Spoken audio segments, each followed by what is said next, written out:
ஆட்சியில் உட்கார முடியாது உங்களால. நீங்க கோடநாடு போயிட்டு வந்து ஒரு 3 தடவை மீட்டிங் போட்டாச்சு, 4 தடவை மீட்டிங் போட்டு உங்க பணமெல்லாம் இருந்தாலும் சரி, இந்த விஜயகாந்த் எப்படி செய்யணுமோ அப்படித்தான் செய்வேன். இந்த விஜயகாந்த் தான் யாரும் இங்க ஒண்ணும் ஆட்டவோ அசைக்கவே முடியாது என்பதை தெளிவாக புரியுது. விஜயகாந்த் மனசு வச்சாலே நீங்க வர முடியும், உங்களை வரவே விட மாட்டேன். அதற்கு நான் என்ன தெரியுமா இருக்கேன், கோர்ட்டு சொல்லிச்சு. அதனாலதான் சொன்னாரு யாரையும் கவுளை சொல்ற தமிழ்நாடு போலீஸ் வேண்டாம், மத்திய போலீஸ் படிக்கிறது.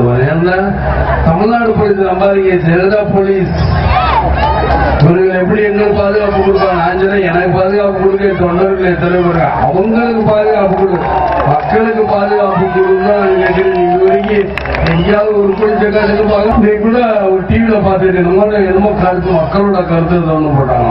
அதுல வந்து ஒருத்தர் ஏபிஜே அப்துல் கலாம் மாதிரி நானும் அதான் மக்களுக்கு தெரியும். எங்க மக்களுக்கு ஜெயலலிதா இருக்கிறவருக்கு மக்களுக்கு ஏதாவது செய்ய முடியுமா?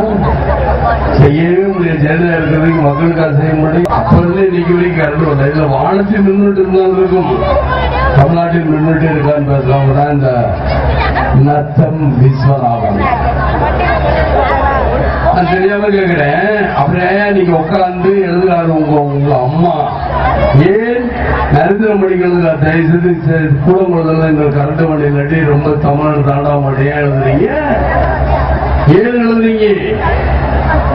ஏனென்றால் இவங்க அவ்வளவு கேவலமானவங்க மக்களே. தயவுசெய்து நம்மளுக்கு போதும், நம்மள நம்ம தலையில முழங்க அரைச்சிருவாங்க.